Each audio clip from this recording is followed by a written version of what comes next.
On my business card, I am a corporate president. In my mind, I am a game developer. But in my heart, I am a gamer. Howdy, y'all. Welcome back to the Salty Sanctuary. I'm here to report on the news of the upcoming Switch 2 console set to release this year. Many have been discussing the difference of this console drop versus the ones of Nintendo past. However, to start this off, I want to tell you guys a story. I grew up poor.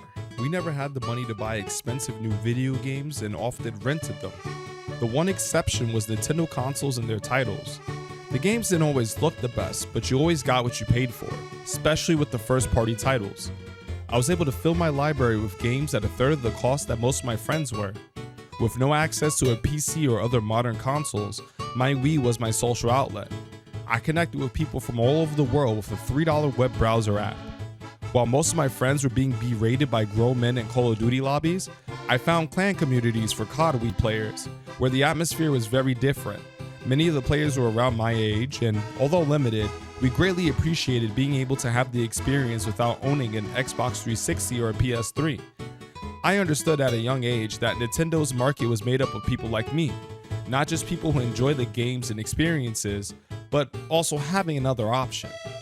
The Nintendo GameCube, Wii, Game Boy DS, and 3DS were all consoles that released at very affordable price points, with games being cheaper than the competitors. As the years went on, the prices for gaming increased, but not the quality of the games. We started experiencing day one patches and false promises made by some of the wealthiest companies in the world. Yet Nintendo, many of which criticized for archaic practices, was stalwart in making games affordable for everyone. Yeah, that wasn't very profitable for them. There are going to be a bunch of grown adults praising Nintendo for growing up and finally giving people what they want, but for a lot of my viewers, and I imagine a lot of you guys as well, the cost of both the console and the games are going to be a massive deterrent. My argument is going to be centered around three things involving the Nintendo Switch 2. The price point, the timing, and why I ultimately blame our consumer market, the Western consumer market, for the state of the video game industry. On my business card, I am a corporate president. The price point. Retailing at a whopping $450 USD. This would make the Nintendo Switch 2 the most expensive Nintendo console, including the NES adjusted for modern day inflation. With a higher price point comes higher expectations. Many people demand services like voice chat, video communication, on-console streaming, as well as universal access to hyped-up AAA titles. $450 USD is still cheaper than the PS5 and Xbox, what do they call this one now? Which suffered heavily at their respective launches due to a very poor lineup of launch titles. PS5 was only held afloat by scalpers drumming up interest in the console. At $450 USD, you're getting access to a significantly larger library than both the PS5 and Xbox Fun Station for $20.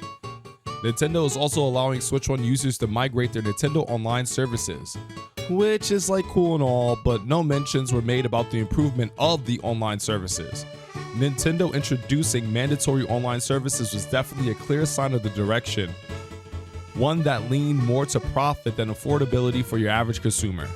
Although cheaper than both of the competitors, the fact that we pay for online to play games that we already paid for on any console is ridiculous. We never get access to special servers. Your entire connectivity is determined by your and your peers' internet connection. Paid online services have been a scam since the Xbox 360 era, but more on that later. The Switch 2 will use micro SD express cards, and it comes with a 250GB one by default. There is no backwards compatibility with older micro SD card formats. The console will be backwards compatible and gives you access to a digital Switch 1 library. For even more money for Switch Plus, you can get access to mostly inaccessible GameCube games. However, if I have to spend over $600 to get access to Fire Emblem Path of Radiance, I'd rather pay some guy on eBay $200 for the complete in box, not a ROM running on an emulator.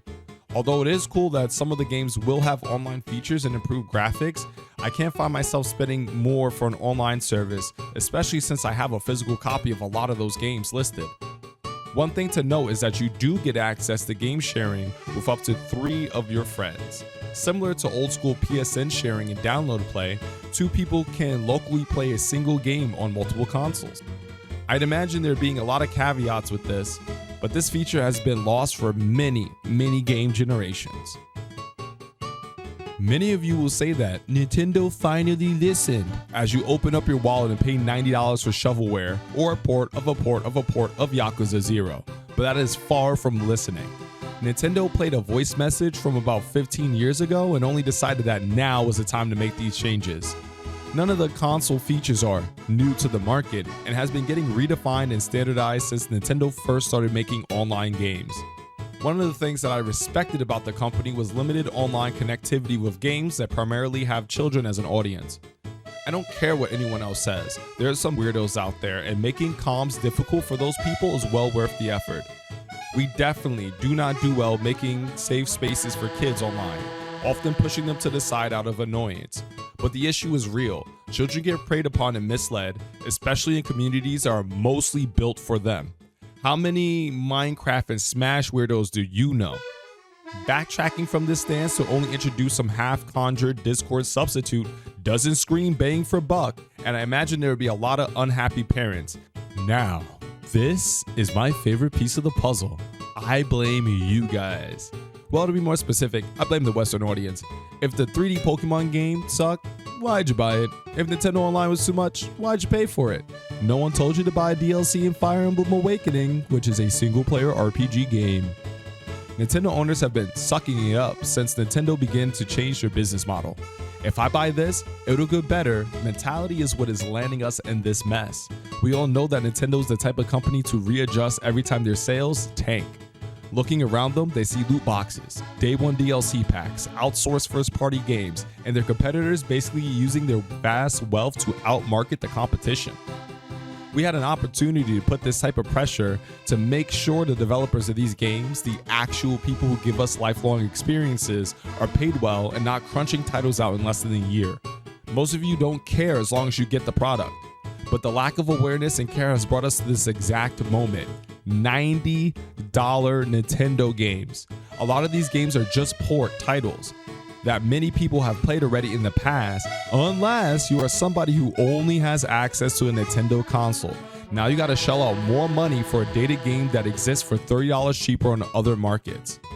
Before you chime in with, but they are clearly using better hardware for the games, which is why it costs so much, I rebuke with this. On my business card, I am a corporate president. In my mind, I am a game developer. But in my heart, I am a gamer.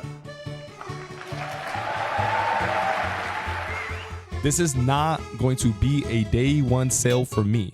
I'm definitely going to watch out for the console to see if it tanks and to see if maybe the overall price point drops before investing any money into the Switch 2.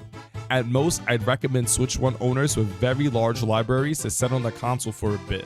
But remember, not every game is getting an enhanced port, and they noted not everything is going to be backwards compatible either.